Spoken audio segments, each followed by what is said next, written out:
शिप्रा नदी को शुद्ध और प्रवाहमान बनाने को लेकर संस्था त्रिशूल शिवगण वाहिनी ने 2 नवंबर से शिप्रा प्रदक्षिणा यात्रा की शुरुआत की है। तीसरे दिन यात्रा गंभीर और शिप्रा नदी के संगम स्थल पर पहुंची। यात्रा के दौरान संस्था को कई सुझाव ग्रामीणों के द्वारा दिए गए, जिन्हें सरकार को सौंपा जाएगा। उज्जैन में त्रिशूल शिवगण वाहिनी द्वारा निकाली जा रही शिप्रा प्रदक्षिणा यात्रा तीसरे दिन रामघाट पहुंची। यहां शिप्रा नदी की आरती कर नदी में दीपदान किया गया। रात्रि विश्राम उज्जैन के संत दादूराम आश्रम में किया गया। यहां पर सनातन सभा की गई। चौथे दिन सुबह यात्रा उन्हेल के आलोट जहांगीर पहुंची। यहां गंभीर नदी और शिप्रा नदी का संगम स्थल है। यहां सनातन सभा का आयोजन किया गया। मंगलवार को आलोट के सिपावरा में रात्रि विश्राम किया जाएगा।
त्रिशूल शिवगण वाहिनी के द्वारा शिप्रा नदी को पुनर्जीवित करने और उनको प्रवाहमान बनाने के संबंध में एक जन जागरण यात्रा निकाली जा रही है, जो शिप्रा प्रदक्षिणा यात्रा के नाम से है। इसका शुभारंभ 2 नवंबर को हुआ है सुबह रामघाट से, और हम लोग अभी उद्गम से होकर के और बीच में दत्त अखाड़े क्षेत्र से होकर के यहाँ पे पहुँचे हैं। अभी मेलनाथ महादेव का मंदिर है, यहाँ पे उन्हेल के पास में आलोट जागीर है, उसके पास मंदिर है। यहाँ पर माँ शिप्रा और गंभीर नदी का उद्गम होता है।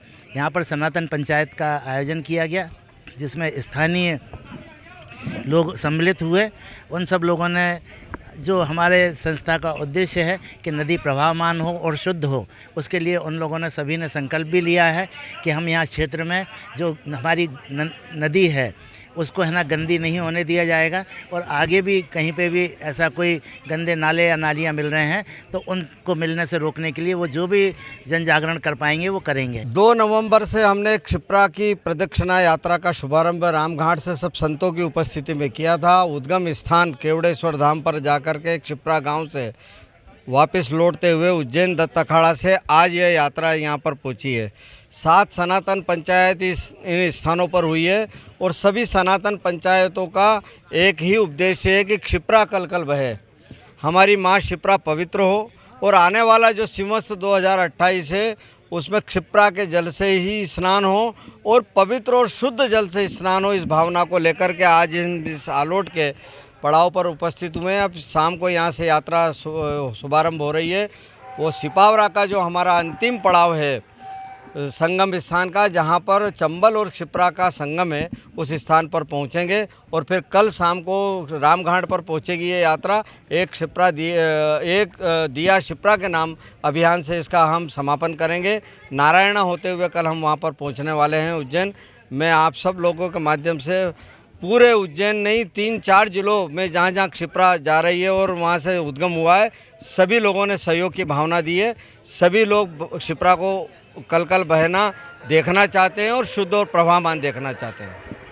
देखिए, पहले निकल कर क्या है, अब तक जितने भी शिप्रा के लिए अभियान हुए हैं उसके अंदर संतों की मर्यादा के अनुरूप कार्य नहीं हुए थे, तो शायद उसके कारण व्यवधान हुआ है। इस बार जो अभियान चालू हुआ है ये अराजनीतिक होकर के एक जन जागरण अभियान हुआ है। जिसमें जगह जगह जाकर के सनातन पंचायतों का हम आयोजन कर रहे हैं और जनता से ही, आमजन से ही, श्रद्धालुओं से ही, हमारे के नागरिकों से ही सलाह ले रहे हैं। उन सलाहों को हम सूचीबद्ध कर रहे हैं, उनको अंकित करके, लिपिबद्ध करके हम शासन प्रशासन को सौंप रहे हैं, ताकि सही मायने में जो विकास होना चाहिए। टेक्निकल हमारे पास में एक्सपर्ट है आदित्य नागर जी, जिन्होंने अपना पूरा जीवन इसके लिए दिया। उन्होंने कई जगह पे तालाब बनाए, उनको उस बात का अनुभव है। तो उस अनुभव के साथ में जब धर्म कर्म पूरी पारंगता के साथ में लागू किया जाएगा, तभी जाकर के शिप्रा का वास्तविक उद्धार होगा। तो सनातन पंचायत यहाँ पर हमारे जो मेलनाथ महादेव संगम पर हुई है, बहुत ही अच्छा यहाँ पे डिसीजन लिया गया कि जहाँ भी माँ शिप्रा के किनारे जितने भी तीर्थ हैं वहाँ पर नए घाट बनाए जाए और उस स्थान को पर्यटन के रूप में विकसित किया जाए। ऐसा हमारे सभी संतों के सहमति से ऐसा कार्य हुआ है। और एक मांग यहाँ के स्थानीय लोगों ने की है कि माँ शिप्रा के किनारे जिस प्रकार नर्मदा मैया के किनारे पे जो परिक्रमा पथ बने हुए हैं, इसी प्रकार माँ शिप्रा के किनारे भी परिक्रमा पथ बने, जिससे लाखों नहीं करोड़ों लोग देश विदेश से आकर के माँ शिप्रा में स्नान करेंगे और यहाँ भक्ति साधना के साथ तपस्या करेंगे। ऐसा यहाँ पर विचार विमर्श हुआ। यात्रा जूना अखाड़ा के महामंडलेश्वर शैलेश आनंद गिरी और निर्मोही अखाड़ा के महामंडलेश्वर ज्ञानदास महाराज के मार्गदर्शन में की जा रही है। यात्रा में सैकड़ों की संख्या में साधु संत और शहरवासी शामिल हुए। यात्रा का समापन 5 नवंबर को रामघाट पर ही एक दिया शिप्रा के नाम अभियान के साथ होगा।